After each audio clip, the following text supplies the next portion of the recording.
quay hình lẫn cả audio để các bạn học về tiếng Anh du lịch này, cách đặt vé máy bay, đặt phòng khách sạn, đặt bàn ăn, gọi đồ hay là đi shopping. Các bạn để các bạn sẽ tự tin đi ra nước ngoài du lịch ấy, hoặc là đặt vé máy bay, mình đến sân bay mình có thể tự tin nói chuyện với các bạn ở sân bay ấy, rồi sau đấy đến nhà hàng mình có thể tự tin đặt đồ gọi món. Thì cô sẽ tặng các bạn ngày hôm nay. Có bạn nào muốn tặng cái này không? Thì cô sẽ tặng quà tặng nhá. Quà tặng này có giá 1.990.000, nhưng ngày hôm nay thì cô sẽ tặng nó nhá. Đó, nó chính là cái khóa mà lúc nãy mà học là good morning, can I help you? Yes, I'd like to book 4 tickets to Hanoi, please. Đó chính là một cái phần cách trong cái khóa tiếng Anh du lịch đấy, tiếng Anh du lịch đấy. Thì hôm nay các bạn muốn thì cô sẽ tặng các bạn quà này. Và tổng quà cô sẽ tặng ngày hôm nay cho các bạn là cả hành trình 3 tháng đồng hành cùng, có giáo viên hướng dẫn, lẫn kể phần tiếng Anh du lịch 7.500.000 cộng với 1.990.000, tổng là 9.490.000 sẽ dành tặng các bạn ngày hôm nay. Còn bình thường nó sẽ được bán về cái giá này đấy ạ. Và khóa học cốt lõi, một trong khóa cốt lõi nhất mà các bạn phải học, nó gọi là English for Beginners, có nghĩa là những người học ngôn ngữ ban đầu là phải học cái khóa này, có giá là 2.990.000 cho khóa online để các bạn dùng trong 2 năm. 2 năm về để các bạn có thể học tốt được cái khóa này. Nhưng mà ngày hôm nay các bạn có muốn nhận quà không? Có bạn nào muốn nhận quà đặc biệt trong ngày hôm nay không? Đúng rồi, có những bạn nhắn là em tin là mình sẽ giỏi và muốn đăng ký cả khóa 3 tháng rồi. Các bạn yên tâm, các bạn sẽ giỏi, các bạn sẽ giỏi. Các bạn cô sẽ tìm cách để hướng dẫn cho các bạn, dù có trình độ tiếng Anh của các bạn đến đâu đi chăng nữa, nhưng mà chắc chắn là các bạn sẽ giỏi. Và ngày hôm nay với những bạn thực sự mong muốn cải thiện khả năng tiếng Anh của mình và muốn tiếp cận với cái nguồn tài liệu vô cùng chất lượng và đã được tổng hợp này, thì cô có một món quà ngày hôm nay muốn dành tặng cho các bạn. Và chỉ riêng tối nay thôi nhá, chỉ riêng tối nay thôi, cho tất cả các cái phần quà và khóa học của chúng ta, hành trình 3 tháng trực tiếp 7.500.000 này, tiếng Anh về chủ đề du lịch 1.990.000 này, khóa học English for Beginners tiếng giao tiếp cơ bản 2.990.000, tổng giá trị là 12.480.000. Thì ngày hôm nay với những bạn mà muốn học riêng với cô thì cô xin phép nhé, cô sẽ có một lớp có những các bạn giáo viên cũng rất là chất lượng, rất là tốt, sẽ hướng dẫn kèm các bạn. Còn cô thì không hướng dẫn về phần tiếng Anh nữa, không còn hướng dẫn dạy trực tiếp về phần tiếng Anh nữa, và có những bạn giáo viên chất lượng hơn sẽ đồng hành cùng các bạn để hỗ trợ. Và ngày hôm nay có bạn bình luận là cô chia sẻ luôn đi, ngày hôm nay để em muốn đăng ký. Thế thì cô sẽ chia sẻ trong ngày hôm nay có một cái phần quà đặc biệt dành cho ngày hôm nay, đó là hôm nay thì các bạn sẽ không cần trả 12.480.000 hay là 2.990.000 cho tất cả những phần quà và khóa học của chúng ta đâu, mà chỉ riêng tối nay thôi, cô chỉ dành tặng cho 100 người đầu tiên đăng ký thôi, với mức giá 1.500.000 cho tất cả các khóa học và quà tặng. Chỉ là có 1.500.000 thôi cho tất cả các cái món quà và quà tặng, bởi vì rất muốn các bạn sẽ được tiếp cận với một nguồn tài liệu tốt để các bạn có thể nâng cao cái khả năng của mình, và đồng thời có người hướng dẫn kèm cặp kèm nữa để giúp các bạn biết được lộ trình là từng ngày mình làm cái gì, từng buổi mình học cái gì và cách học mình như nào để cho hiệu quả. Nên là bạn nào, anh chị nào chuyển khoản ngay lập tức bây giờ thì sẽ nhận được toàn bộ quà nhé. Hành trình 3 tháng học trực tiếp qua Zoom này, 7.500.000 này, tiếng Anh về chủ đề du lịch 1.990.000, khóa học English for Beginners tiếng Anh giao tiếp cơ bản 2.990.000, tổng giá là 12.480.000. Và ngày hôm nay thì mình sẽ chỉ cần trả 1.500.000 cho tất cả các món quà này thôi. Số tài khoản thì cũng đã hiện lên trên màn hình rồi, nên là chuyển khoản này, cái chuyển khoản chỉ dành cho 100 anh chị đầu tiên thôi nhé. Còn quá 100 anh chị đầu tiên thì cô Linh xin phép là cô Linh sẽ không tặng phần này, bởi vì để còn các bạn hỗ trợ sẽ sắp xếp lớp để hỗ trợ cho các anh chị một cách tốt nhất nữa. Và với những anh chị và bạn đang đăng ký, bởi vì cả đội hỗ trợ và các bạn đang hỗ trợ cô Linh tổ chức chương trình, nên tới tuần sau một số bạn sẽ được liên lạc và hỗ trợ ngay và vào các nhóm rồi. Và nếu mà các bạn hỗ trợ chưa kịp gửi thông tin thì sau khi hết chương trình lịch trình 3 ngày này, hết chủ nhật tới thì sang đầu tuần tới các bạn sẽ liên lạc và sắp xếp lịch cho các anh chị. Nên mình yên tâm, đã đăng ký rồi thì thứ nhất là mình sẽ được cấp cái khóa học online của mình, và nếu mà mình đã đủ điều kiện để tặng cái khóa đồng hành cùng ấy, là hành trình ấy, thì các bạn sẽ cho vào nhóm để hỗ trợ các anh chị và các bạn cách học. Và đặc biệt là mai cô Linh còn hướng dẫn cho các bạn về phần ngữ pháp, cộng với đặc biệt là một phần nữa là sẽ giúp các bạn là hiểu về cái phương pháp học 90% nữa cơ, hiệu quả. Thì buổi số 3 cô sẽ nói về cái học ngữ pháp và 90%. Các bạn nhắn là là em đăng ký hộ bạn trai có được không? Được, nếu mà đăng ký thì em có thể đăng ký hộ được, nhưng mà cô phải chia sẻ là hãy để bạn trai được học cái chương trình này, nghĩa là học 3 buổi cùng cô đã rồi rồi hãng đăng ký cái chương trình này, hoặc là đăng ký hộ rồi, nhưng mà phải cho bạn ấy học 3 cái buổi này nhớ, để cho các bạn ấy hiểu cái tư duy đúng ấy, thì lúc học nó mới hiệu quả. Thế thì ngày hôm nay 100 anh chị đầu tiên, 100 bạn đầu tiên sẽ được ưu đãi phần quà đặc biệt này, chỉ 1.500.000 thôi cho tất cả mọi thứ. Và tiếng Anh du lịch 1.990.000 này, rồi sau khóa đồng hành cùng 7,5 triệu này. Và số tài khoản đã hiện lên trên màn hình rồi. Đây là lần đầu tiên cô Linh tặng nhiều quà đấy, các bạn không biết rồi, đây là lần đầu tiên tặng nhiều quà như vậy đấy. Thế thì có những bạn là chưa kịp đăng ký lớp phát âm ngày hôm qua đúng không? Thế ngày hôm qua lớp phát âm nó cũng được tặng nhiều quà lắm, nhưng mà hôm nay mới đăng ký thì cô vẫn sẽ để cho giá cho đăng ký là chỉ có 500.000 thôi, và cộng với 1,5 triệu ngày hôm nay thì em chỉ cần chuyển khoản đủ là 2 triệu thôi, tổng cộng 2 khóa. Nhưng mà đăng ký ngày hôm nay thì sẽ mất một số quà của cái lớp phát âm ngày hôm qua, nhưng mà buộc các bạn phải học cái chương trình phát âm nhá. Và không biết là các bạn có muốn cô dành tặng một điều đặc biệt nữa không?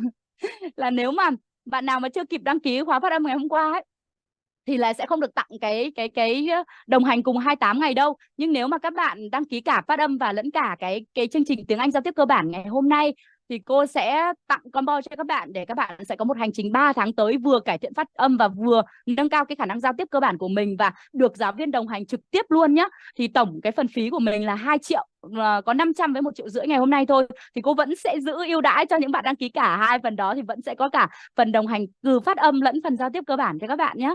Nên là nếu bạn nào muốn chưa kịp đăng ký ngày hôm qua thì ngày hôm nay mình đăng ký cả hai chương trình nhá, 500.000 cộng với 1,5 triệu thì vẫn chỉ là 2 triệu đây.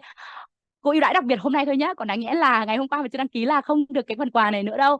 Thế thì chỉ tặng cho 100 người đầu tiên thôi, nên các bạn hãy chuyển khoản luôn nhé. Và khi chuyển khoản xong rồi thì các bạn hãy bình luận bên dưới là đã chuyển khoản này. Các bạn bình luận đã chuyển khoản cộng tên cộng số điện thoại của các bạn đi.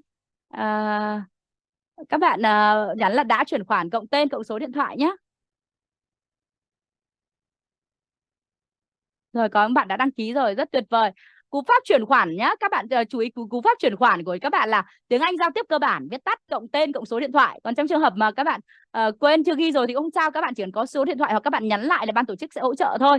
Cú pháp chuyển khoản là tiếng Anh giao tiếp cơ bản cộng tên cộng số điện thoại. Chuyển khoản xong thì các bạn báo vào Zoom nhé, vào Zoom bình luận đã chuyển khoản cộng tên cộng số điện thoại để cô được biết là các bạn đã chuyển khoản rồi. Tuyệt vời. Đúng rồi. Tại sao bắt buộc các bạn phải học khóa học này?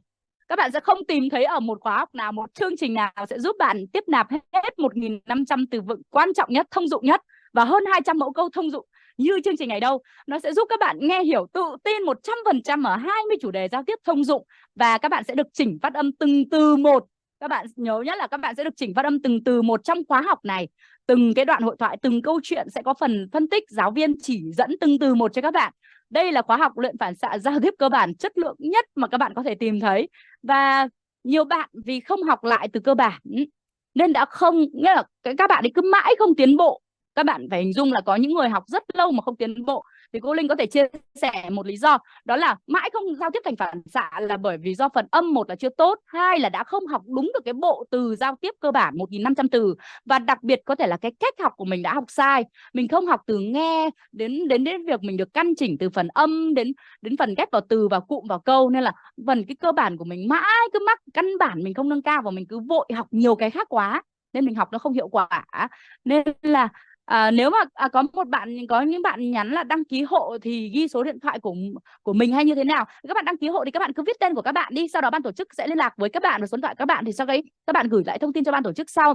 Và lớp hỗ trợ trực tiếp của các bạn có thể bắt đầu trong vòng một vài tuần tới. Lịch thông báo sẽ nhắn trên nhóm Zalo riêng của lớp. Chúng ta sẽ học qua thông tin qua nhóm Zalo và các bạn sẽ học trên Zoom nhé. Và lớp thì sẽ học 2 buổi một tuần theo phương pháp 90%. Ở đây lại là một cái điều kỳ diệu nữa mà trong buổi số 3 cô Linh sẽ chia sẻ với các bạn. Những bạn mà đăng ký thì nhớ nhá, buổi số 3 là cô Linh sẽ chia sẻ về phương pháp học 90%. Và các bạn sẽ hiểu tại sao từ buổi 1, buổi 2 tới giờ cô Linh lại nói về tư duy đúng và cách làm thế nào để các bạn giỏi được tiếng Anh. Thì phải bắt đầu từ tư duy đúng và sau đó chúng ta phải có phương pháp đúng. Ngoài hiểu về lộ trình học tiếng Anh rồi thì chúng ta lại phải có phương pháp học đúng. Không chỉ với tiếng Anh mà với bất kỳ một cái môn học hoặc bất kỳ một cái kỹ năng nào nữa. Nên là các bạn nhớ là mời thêm những người khác có thể tham gia cùng buổi 3, hoặc là cô Linh sẽ tổ chức tiếp những cái buổi như thế này nữa, thì các bạn có thể mời bạn bè của mình tham gia những cái buổi tới để các bạn cũng được nghe đầy đủ tư duy từ buổi 1 đến buổi 3. Và buổi 3 cô sẽ chia sẻ rõ hơn về cách khác học 90% của chúng ta để đảm bảo là bạn nào ngày hôm nay đăng ký khóa học này mà được tặng cái đồng hành cùng 3 tháng thì các bạn sau 3 tháng nữa là các bạn sẽ tự tin vượt trội cái khả năng tiếng Anh của các bạn luôn. Và học xong 3 tháng, các bạn chú ý là với những bạn mà có chót chưa đăng ký cái khóa phát âm chuẩn ngày hôm qua ấy, mà hôm nay đăng ký khóa này thì buộc phải đăng ký khóa phát âm chuẩn tiếp nhé.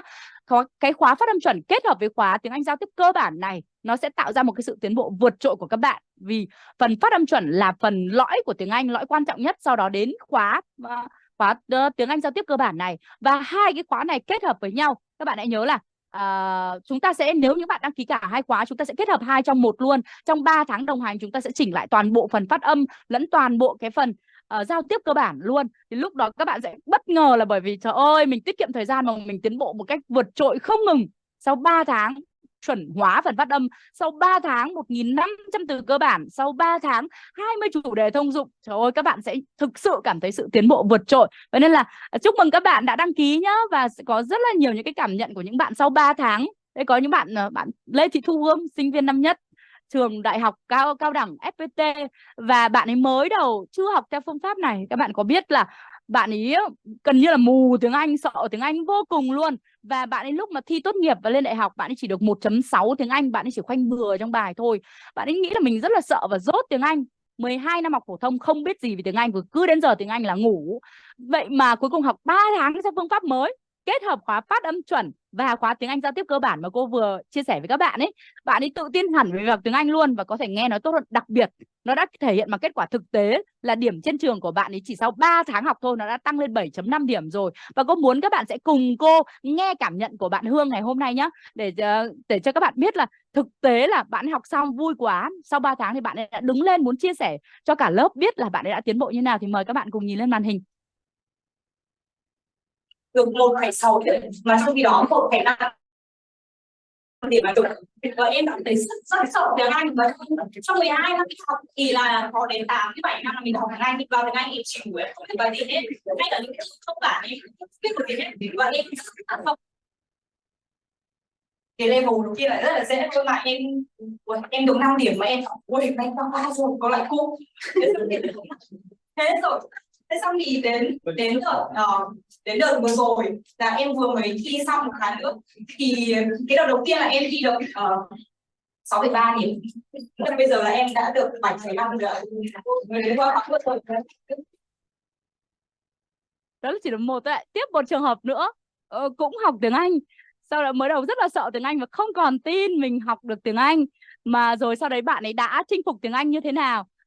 Sau chỉ 3 tháng thì cô muốn các bạn xem kết quả thực tế của một bạn tiếp theo nhé, là bạn Hà Thị Tuyết. Cô muốn các bạn được xem những kết quả thực sự của những bạn vô cùng sợ tiếng Anh, ngại tiếng ca Anh, ác cảm với tiếng Anh, không tin mình học được, mà học chỉ có cái chương trình phát âm và cái chương trình tiếng Anh giao tiếp cơ bản đó thôi, và sau có đúng 3 tháng thôi các bạn thay đổi thế nào. Mời các bạn cùng xem sự thay đổi của bạn Tuyết nhé.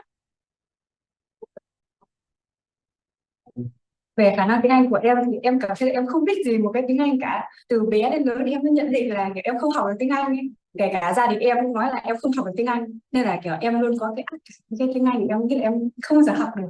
Trường em cũng thi tiếng Anh ấy, năm nhất năm hai lúc em chưa học câu lạc bộ ấy, thì cái điểm nói tiếng Anh của em chỉ được 3,5 thôi, có được 4 điểm. Nhưng mà đợt này kiểm tra tiếng Anh thì em được 8 điểm điểm nói. Và em được điểm cao nhất lớp luôn. Vui lắm. Bạn ấy sau 3 tháng học là đã được điểm cao nhất lớp về tiếng Anh, mà bạn ấy vui vô cùng. Bạn ấy vui là bởi vì là không thể tin được từ một người vô cùng dốt tiếng Anh, sợ tiếng Anh mà lại có thể chinh phục được tiếng Anh và trở thành người thi nói được điểm cao nhất lớp luôn. Và vậy nên là chương trình nó hay lắm, các bạn đăng ký đi, bởi vì là đăng ký trong ngày hôm nay thì mới được tặng quà ấy. Bạn nào mà chưa đăng ký được thì nó sẽ bị mất cái phần quà, là những cái thời gian mà các bạn được đồng hành cùng ở trong 3 tháng ấy. Thì 3 tháng đó thì chúng ta lại được học theo cách học 90%, nó hay lắm. Thì buổi 3 cũng sẽ chia sẻ thêm, mà quà thì cũng chỉ dành cho ngày hôm nay thôi. Nên có bạn nhắn là đang bị lỗi ngân hàng hay vì lý do gì đó thì hãy tìm cách nhé, bởi vì nếu mà không được thì nó hơi bị phí một tí xíu. Và cái chương trình của chúng ta có phải chỉ hiệu quả với sinh viên không thì không. Đây là một cái trường hợp bạn sinh viên từ cái lớp không phải học tiếng Anh, học và sau đó thì học 3 tháng giỏi quá được chuyển sang lớp miễn học tiếng Anh ở trường. Nhưng mà chắc cũng không kịp thời gian để chia sẻ với các trường hợp của các bạn sinh viên nữa. Nhiều bạn học tiến bộ lắm các bạn ạ. vô cùng. Thi mới đầu không biết gì, thi ở lớp đã được 7,5 giữa kỳ sau cái 3 tháng học đầu tiên này. Điểm nói đã được 24/25, thi 25, thi chứng chỉ A2 này sau 3 tháng học thôi các bạn ạ. Và sau đấy có những bạn khác thì bởi vì cũng có một chút từ vựng và ngữ pháp rồi, nhưng mà phần ngữ âm chưa tốt, nên sau khi cải thiện xong phần ngữ âm một chút và học lại 20 chủ đề giao tiếp cơ bản thì cái khả năng nghe với tốc độ native speaker hoặc học với giáo viên người nước ngoài trường tiến bộ vượt bậc luôn các bạn ạ. Và có rất nhiều người đi làm kinh doanh, đi làm cũng đã đạt được những kết quả rất là tuyệt vời, không phải chỉ những bạn học sinh đâu, mà kể cả những người đi làm rất là bận rộn. Bởi vì trong phòng Zoom ngày hôm nay cô Linh biết là có rất nhiều anh chị đi làm bận rộn, hoặc mình có nhiều tuổi hơn rồi, mình băn khoăn là không biết nhiều tuổi có học được không. Thì với những anh chị trên 30 tuổi ở đây vẫn đang học được và đã có những kết quả rất là kinh ngạc. Và cô Linh muốn mời các anh chị hướng lên màn hình để xem một cô phó hiệu trưởng trường cấp 1 cũng bận rộn vô cùng, và sau đấy đã sau một khoảng thời gian học với phương pháp mới này thì đã như thế nào, đã tiến bộ ra sao. Thì mời nhà mình cùng hướng lên màn hình để nghe chia sẻ của chị Hồng Quế nhé. Mình là Quế. Công việc của mình ở trường ấy không phải là cứ trông khuôn phát là tăng trường mà về, và có những lúc là công việc đột xuất báo cáo ngay và luôn không thể chậm trễ, là đến muộn thì thực sự là không phải là sợ mất tiền, mà xấu hổ thì mình là người đã đi làm, mình lại là cán bộ quản lý của một nhà trường, sau đó lần đầu tiên mình học đi sớm chỉ quyết tâm đi học lại một lần nữa. Thì lần thứ hai mình cố gắng và kiên trì vào trong một thời gian rất dài, và nếu mình thấy rằng lúc mình định tụt dốc thì hãy nghĩ rằng cái lúc mình bắt đầu mình có suy nghĩ thế nào. Đầu tiên mình dự giờ để anh nghe chẳng hiểu lúc sau nói gì, học sinh nào chẳng hiểu cái gì, còn chẳng biết được chữ gì, ngồi dự giờ xong mà cái sổ dự giờ chứ có cái gì cả. Thế nhưng bây giờ mình biết được và mình nói được và mình nhận xét được cho giáo viên, họ quá ngạc nhiên, họ bảo sao lại nhanh thì năm ngoài nó chỉ nhận xét được cái gì, năm nay sao nói làm gì, và nói lắm bởi vì người đấy. Và đây là một cái trường hợp tiến bộ thực tế. Chị còn bất ngờ với cái việc là mình có khả năng nghe nói, và cả những giáo viên ở trường cũng rất là bất ngờ. Và có những bạn nhắn tin với cô là mình lớn tuổi rồi thì có học được hay không.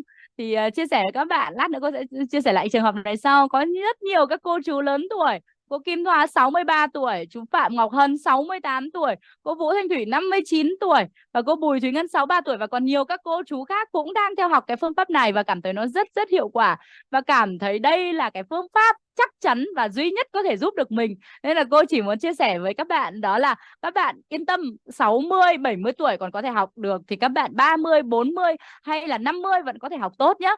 Và kể cả đi làm rất là bận rộn rồi, các bạn vẫn có thể học hiệu quả được. Và đây là một cái trường hợp nữa mà cô muốn các bạn nghe đây là trường hợp học sinh học rất hiệu quả rồi còn muốn quay lại nói lại cảm nhận, chia sẻ trực tiếp với cô Linh. Và cho cái hôm khai giảng khoảng gần hơn 300, gần 400 học viên thì phải, để các anh ấy muốn chia sẻ là để cho mọi người biết là có một cái phương pháp học nó hiệu quả như thế, và anh ấy chính là minh chứng sống. Thì cô muốn các bạn xem một cái anh học viên được học theo phương pháp cô Linh hướng dẫn và cũng được các giáo viên ở chỗ cô Linh hướng dẫn, thì sau một cái thời gian thì anh ấy tiến bộ như thế nào thì mời các bạn cùng xem nhé. Nếu ở Megastar này các bạn không học được tiếng Anh nữa thì các bạn đi đâu cũng không học được đâu.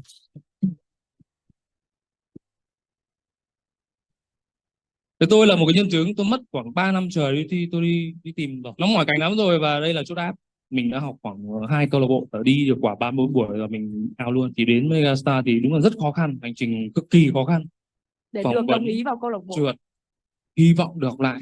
Thật sự lần đầu tiên mình mong được đi học, chưa bao giờ mong đi học như vậy. Đi làm rất là bận, thời gian ra khỏi nhà là 7 giờ, về đến nhà là gần 7 giờ tối, đến lớp chát chiu từng giờ một. Nếu các bạn ở đây ai đi làm rồi thì nên như vậy. Đi học nó có gia đình nó hơi khó khăn một tí, ít thời gian ở nhà thì nên chát chiu lớp, tập trung 100%. 2 tiếng ở lớp rất quý giá. Người ta học quá 2 tháng nhưng mà tôi đây học quá 6 tháng. Mình biết là mình kém hơn thì mình phải cố gắng hơn. Hôm qua mình học tiếng Anh mình cứ nghĩ là ok hôm nay học một tí nhưng mà chả thấy phát triển gì cả, tôi không thấy tốt hơn gì cả. Nhưng đùng cái một ngày 6 tháng tôi nhìn lại khác hoàn toàn. 2 tháng đi học, 2 tháng học lại, và sau đó là 2 tháng đi hỗ trợ, tổng là 6 tháng, gấp 3 người khác. Không sao, ok, tôi vẫn nói được tiếng Anh sau khi tôi học 6 tháng. Và bây giờ đúng là cái nội dung mà các bạn vừa chia sẻ đúng là không sai đâu. 90% tôi khẳng định luôn.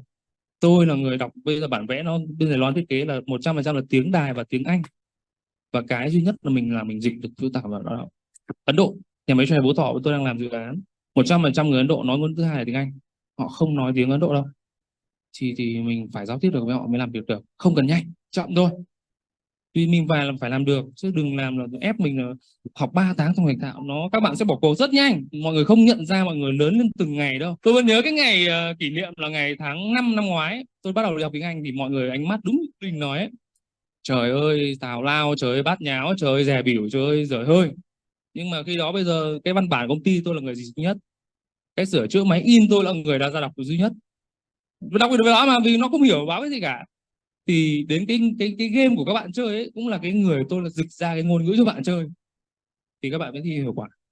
Thì cứ làm đi, đừng quan tâm người ta nói gì cả, cứ làm và Rất mình tuyệt sẽ vời. được cái người hưởng lợi nhiều nhất từ việc đó. Dạ. Ok, xin cảm Rất ơn. tuyệt vời. Một tràng pháo tay cho anh Tuấn đâu không ạ? Trong cái phần chia sẻ vừa rồi là anh Tuấn chưa chia sẻ hết đâu.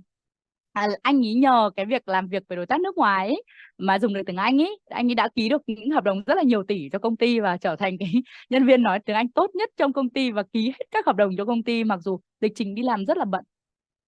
Và anh ấy chính là một người mà đã học lại.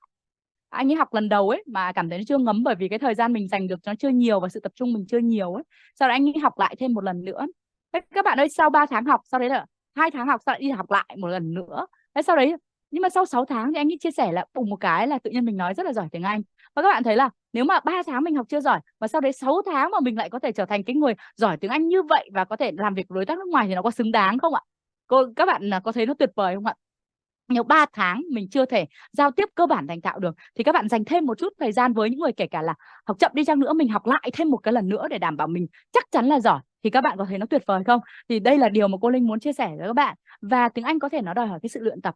Luyện tập có nghĩa là mình học lần 1 rồi mình thấy mình tiến bộ vượt trội, và đa phần mọi người chỉ học 1 lần thôi, 1 lần là trong 3 tháng đã có những sự tiến bộ vượt bậc. Nhưng có những anh chị, có những cô chú có thể lớn tuổi hơn một chút xíu, mình có thể bận nhiều thứ và mình không dồn được cái sự tập trung 100%, thì học 1 lần mình cảm thấy ô mình cũng nghe nói tốt được rồi đấy, nhưng mà mình vẫn cảm thấy nó thiếu cái phần phản xạ thì mình luyện tập thêm một lần nữa, và chỉ cần cứ luyện tập như vậy là chắc chắn là mình sẽ giỏi và nó sẽ tốt lên.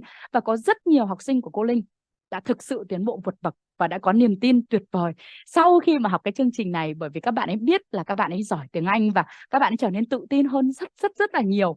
Và thật sự cô Linh rất là mong là mọi người được tiếp cận với cái phương pháp này, bởi vì nếu mà mọi người đều biết là có một cái phương pháp nó đơn giản và hiệu quả thế thì cô nghĩ là cái mong muốn phổ cập tiếng Anh ra ở Việt Nam ấy nó sẽ trở thành hiện thực. Bởi vì là cô nghĩ là nhiều người đang sợ tiếng Anh là bởi vì người ta không được tiếp cận với phương pháp đúng, nên rất mong các anh chị và bạn học thật tốt theo đúng phương pháp hướng dẫn. Sau nếu mà có những cái kết quả tuyệt vời ấy, nếu có kết quả tuyệt vời sau đó các anh chị chia sẻ cho người khác.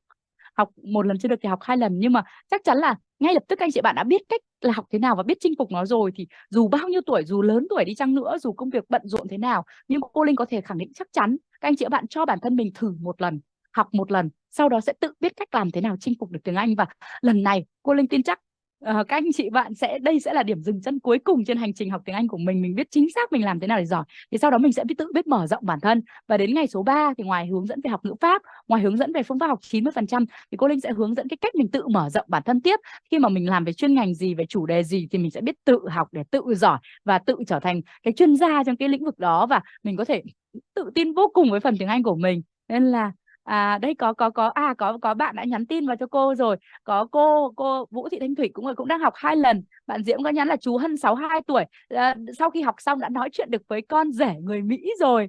Đó là một cái tin rất là vui và cô cảm thấy rất là hạnh phúc, bởi vì chú ấy 68 tuổi rồi, là một cái tấm gương rất là lớn cho rất nhiều các anh chị và các bạn ở câu lạc bộ. Chú ấy 68 tuổi rồi, và nếu mà đã chuyển cái avatar màu xanh thế này có nghĩa là đã tốt nghiệp khóa âm đấy, khóa phát âm chuẩn và khóa tiếng Anh giao tiếp cơ bản ở cái chương trình học trực tiếp cùng cô Linh theo phương pháp mà cô Linh hướng dẫn các anh chị ngày hôm nay ấy. Và tin rất là vui đã có một bạn báo cho cô là chú Hân 68 tuổi sau khi học xong đã nói chuyện được với con rể người Mỹ rồi. Thực sự là mỗi khi mà nhận được những cái phản hồi đấy nó khiến cô cảm thấy rất là hạnh phúc, bởi vì cái tâm huyết của mình ấy, cái chương trình mình viết ra mình dồn rất là nhiều tâm huyết vào nó. Có rất là nhiều người đang được nhận nó và tiến bộ theo thời gian, và đặc biệt là những người mà không còn niềm tin là mình có thể giỏi được thì lại có thể giỏi được. Nó làm cô cảm thấy hạnh phúc lắm, nên là rất là mong lớp mình sẽ học, sẽ giỏi, sẽ tốt lên, để sau đó là mình tự tin, để sau đấy mình lan tỏa cái điều tự tin đấy cho người khác nữa, để giúp những người khác cũng có thể giỏi được. Bởi vì chính cô Linh cũng là người học tiếng Anh thì không biết gì ấy. Và ngày xưa mình sợ tiếng Anh ấy, nhưng cũng rất là may mắn may mắn là cuộc đời đã đưa ra những cái chỉ dẫn để sau đó mình có thể chinh phục được tiếng Anh và mình biết những cách hiệu quả. Và một điều tuyệt vời là bây giờ đã giỏi tiếng Anh rồi. Và một điều may mắn hơn nữa là cuộc đời còn ban tặng cho mình rất là nhiều thứ khác nữa, và nó thật sự là rất ý nghĩa và may mắn. Nên là cô Linh cũng rất là vui ngày hôm nay ở đây để chia sẻ cho các anh chị và các bạn điều này nữa, để cho mình lại được nối tiếp những cái sự may mắn mà cuộc đời nó có thể mang lại cho mình. Nên là đấy là điều mà cô muốn chia sẻ trong ngày hôm nay. Và hình như là tiếng hơi nhỏ, ban tổ chức hỗ trợ tiếng to lên một chút xíu với ạ. Và đây có rất là nhiều các anh chị lớn tuổi cũng học rồi, và chỉ sau một cái thời gian rất ngắn thôi là đạt được những cái sự tiến bộ rất rất là lớn và kỳ diệu, bất ngờ, đáng kinh ngạc, không thể tin được, là những cái từ thông dụng nhất mà cô được được nghe chia sẻ. Và chúc cả nhà mình là sau một thời gian nữa, 3 tháng nữa cũng sẽ nhắn cho cô Linh những cái điều tương tự giống như cô Linh đã được nhận từ rất nhiều bạn học viên. Đó là thấy kỳ diệu quá cô ạ. Cảm ơn cô, em thấy bất ngờ về cái khả năng của mình. Đó là rất mong là các anh chị và bạn sẽ thời gian tới sẽ có được những cái sự tiến bộ vượt bậc và cảm thấy kỳ diệu giống như nhiều bạn khác cũng đã học theo cái phương pháp này. Bất ngờ luôn, đáng kinh ngạc luôn, tiêu dệt hoàn toàn app Elsa Speak luôn. Và sau đấy có những chị là giáo viên dạy hóa, chả biết gì về tiếng Anh, học xong bất ngờ đi cùng con kiểm tra mà cuối cùng là lại trò chuyện được với cái thầy giáo kiểm tra cho con, thầy giáo nước ngoài ấy. Không thể tin được là tự nhiên học đúng cách nó thế đấy các anh chị ạ. Học đúng cách, bởi vì ngày xưa là có nhiều anh chị học sai cách mãi ấy. Học sai sau đấy là không dùng được, sao cứ nghĩ là mình không học được và nghĩ là tiếng Anh nó khó. Sau đến khi mình được hướng dẫn cái phương pháp đúng ấy, học thuận theo tự nhiên, học theo cái cách một đứa trẻ học ngôn ngữ, thì sau đấy lại bất ngờ thấy mình giỏi quá mà không biết lý do tại sao, nhưng mà học đúng cách nó thế đấy, mình bất ngờ lắm. Còn nhiều bạn khác ấy, ngoài sức tưởng tượng, bạn Anh ngoài sức tưởng tượng luôn, không thể tin được học xong mà lại thành công như vậy. Hôm nay thì nhà mình nhận được rất nhiều quà lãi rồi đúng không, rất là lãi rồi. Hôm nay cô đã tặng nhà mình rất là nhiều quà, và bình thường thì chưa bao giờ cô tặng nhà mình nhiều quà như vậy. Nên là rất mong các anh chị bạn trong thời gian tới, nếu mà ai chưa đăng ký thì nhớ đăng ký đi nhá. Và bình luận số 5 đi, có bạn nào mà chưa giao tiếp được mà chưa đăng ký không thì bình luận số 5 đi cho cô được biết. Mình cũng gặp vấn đề trong giao tiếp ấy, phát âm chưa chuẩn ấy, mà mình chưa giao tiếp được, nhưng mà mình chưa đăng ký được trong lúc vừa rồi, thì các bạn có thể bình luận số 5 cho cô được biết không? Vẫn có bạn chưa đăng ký à? Các bạn nói cho cô biết lý do tại sao các bạn chưa đăng ký đi. Các bạn chưa đăng ký được hay chưa chuyển khoản được hay là bị sao mà lại chưa thể đăng ký được? Thì các bạn bình luận để cô được biết lý do tại sao nhé. Vẫn có những bạn bình luận số 5 này. Các bạn bình luận để cô hiểu lý do tại sao các bạn lại chưa đăng ký, bình luận nhé, bình luận xuống dưới để cô Linh được biết. Bạn nào chưa đăng ký được mà cần khóa học này và cảm thấy cần nó, không mai không có quà to hơn đâu, quà hôm nay là quà rất lớn rồi, mỗi buổi nó sẽ được tặng quà thôi.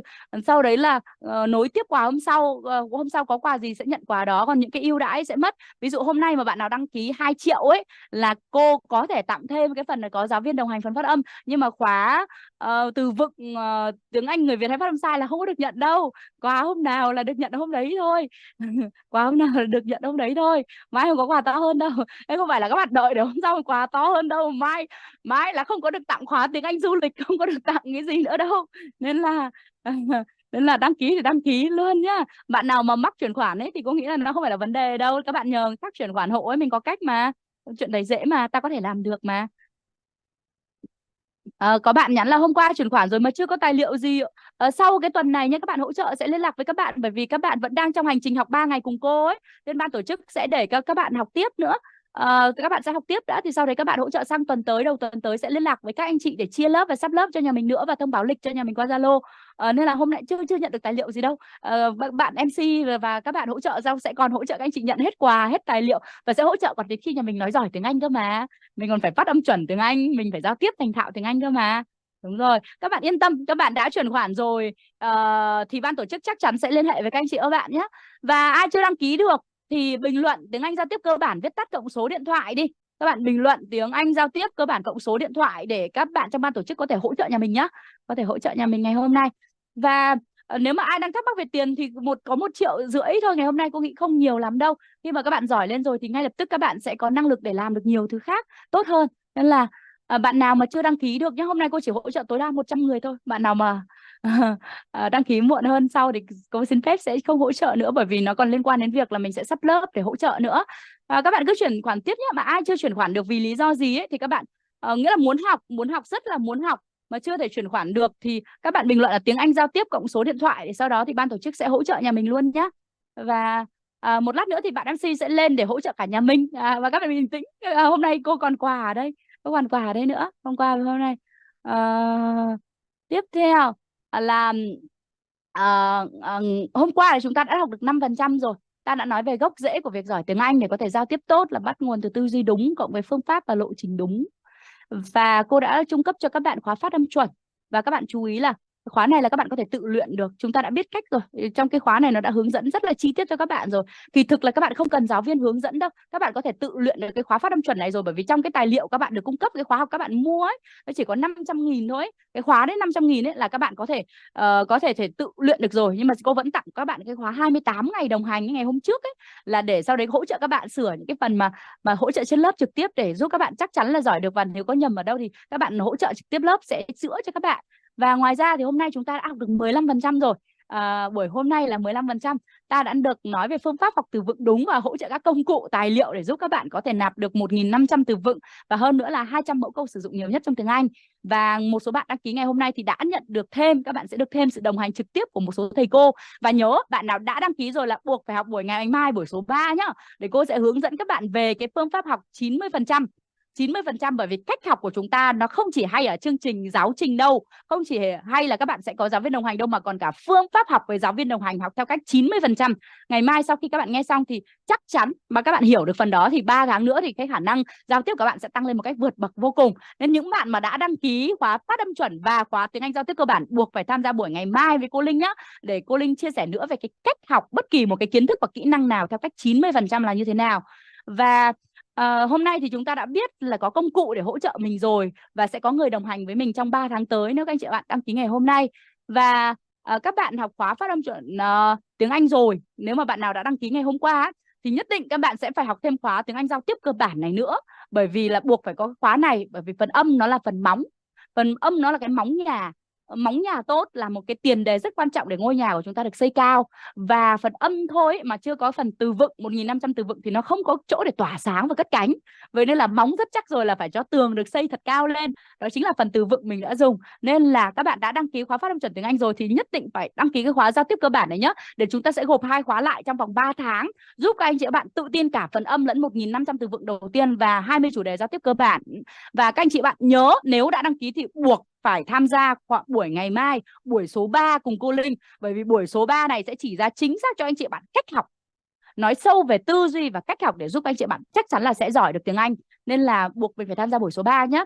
Và hai phần này là hai phần song song với nhau và chúng ta sẽ cùng đồng hành trong thời gian tới để có thể học được. Và bạn nào chưa đăng ký, như cô có chia sẻ rồi, thì cả khóa phát âm vào hôm nay thì sẽ là tổng tiền là 2 triệu đồng. Và có bạn nào còn muốn tặng kèm sách không nhở? Quà này. Có bạn hỏi là ngày mai có quà to hơn không? Thì ngày mai không có quà to hơn đâu, bởi vì ngày hôm nào không đăng ký là không có. Để đồng hành cùng cái chương trình của chúng ta thì cô còn có sách nữa, cô đã thiết kế rồi, cô đã đóng bộ, cô tâm huyết với cái chương trình đang chia sẻ với các bạn lắm. Cái cuốn sách mà sẽ đồng hành cùng chúng ta trong 2 khóa, cả khóa phát âm chuẩn và khóa tiếng Anh cho người mới bắt đầu ấy, và khóa tiếng Anh giao tiếp cơ bản các bạn vừa đăng ký. Trong cái khóa này sách in xịn lắm. Sách này cô đã làm rất bài bản và công phu rồi. Và trong cái cuốn sách này nó sẽ có những cái phần sách xịn lắm. Phần chia sẻ để nó song song với quá trình ấy các bạn, nó sẽ hướng dẫn từng bài một. Các bạn hướng dẫn học âm và sau đấy học khóa tiếng Anh giao tiếp đến đâu. Nó còn cung cấp thêm cho các bạn nhiều phần lắm. Có thể có thêm phần warm up này để các bạn học với các thầy cô một cách rất hiệu quả. Sau học âm này, nó có cái chỗ mà hướng dẫn các bạn học cái câu chuyện đấy. Học cái câu chuyện này, sau học từ vựng, bài tập, ngữ pháp, nó có hay lắm. Đúng rồi. Đó, thế thì các bạn có muốn được tặng thêm sách không để học nó hiệu quả? Bởi vì chắc chắn là ai học ấy là cũng phải có sách cả, và không có sách ấy thì không học được đâu. Bởi vì là mình học trên khóa cũng được, nhưng có sách nó sẽ hiệu quả hơn rất là nhiều. Các bạn có thể chỉ học khóa online cũng được, nhưng mà có sách thì nó hiệu quả hơn rất là nhiều. Nên là có bạn nào muốn tặng sách không? Đúng rồi. Có bạn nào muốn tặng sách? Cô xin lỗi bởi vì là cái camera nó có cái chế độ chỉnh phông nên một số màu trên sách nó không hiện rõ lắm nên các bạn không nhìn thấy. Nhưng mà đây là sách này, đây có sách ở đâu 2 cuốn đầu tiên, không phải cuốn thứ 3 đâu. Các bạn có My English 1 này, My English 2 này sẽ là cái quá trình mà mình đồng hành cùng. Và 2 cuốn sách này mỗi cuốn là giá là 250.000. 2 cuốn này là 2 cuốn chúng ta sẽ dùng để học khóa phát âm chuẩn tiếng Anh và khóa tiếng Anh giao tiếp cho người mới bắt đầu. Cái sách này quan trọng lắm, nó đồng hành, nó sẽ hướng dẫn mình nghe xong mình có cần có cái chỗ ghi vào và có những cái chỉ dẫn thêm cho mình để học hiệu quả hơn nữa. Và có những cái phần bài tập mình có thể làm, hay có những chỗ nó hướng dẫn mình thiết kế cái bài nói của mình ấy, nó rất hay lắm. Các bạn nào muốn nhận quà không? Bạn nào muốn nhận quà thì bình luận cho cô được biết nào để cô tặng quà các bạn. Đấy, có những bạn nào mà bảo chờ đến mai có quà to hơn không thì ngày mai là không được tặng khóa tiếng Anh du lịch đâu này. Ngày mai cũng không được tặng sách đâu. Hôm nay bạn nào đã đăng ký cả khóa phát âm chuẩn tiếng Anh và đã đăng ký cả khóa tiếng Anh giao tiếp cho người mới bắt đầu, cô sẽ tặng các bạn 2 cuốn sách này luôn, tổng cộng là 500.000 nhá. 2 cuốn sách này tổng 500.000. Rồi, sách xịn cực luôn, sách xịn luôn. Tổng cộng là 500.000 nữa. Nên là bạn nào mà đã đăng ký cả 2 khóa và duy nhất chỉ trong ngày hôm nay thôi, cô xin phép chỉ trong ngày hôm nay thôi là cô sẽ dành tặng phần này. Còn nếu các bạn đợi đến ngày mai thì chắc chắn là sẽ không có phần tặng thêm sách nữa. Nên là các bạn đăng ký yên tâm là cô sẽ gửi tặng. Nhưng mà có một chú ý nhỏ nhỏ nhá, là cô tặng sách các bạn rồi các bạn lại trả phí ship nha. Cô tặng sách thôi. Tặng sách nên là để cho các bạn có tài liệu học hiệu quả nhất. Và đảm bảo khi các bạn cầm cái cuốn sách này trên tay và sau đấy các bạn đồng hành cùng học 2 chương trình phát âm chuẩn tiếng Anh và English for Beginners, tiếng Anh giao tiếp cơ bản.